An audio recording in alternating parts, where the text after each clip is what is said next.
Pumili po tayo ng mature squash and hatiin po natin sa dalawa.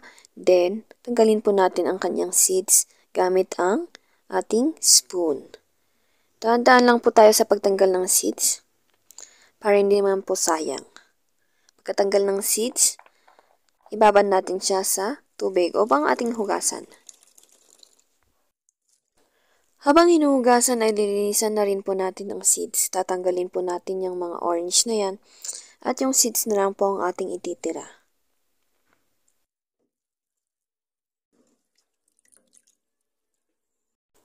After po nating malinisan at mahugasan, ay ibibilad naman po natin yung mga seeds sa araw for 2 days.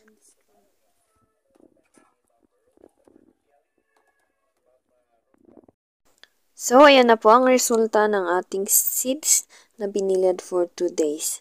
So, pwede na natin po siyang itanim at pwede rin po natin siyang i-store sa ating mga lalagyan. So, ganyan lang po kadaling mag-collect ng kalabasa seeds. So, thank you for watching!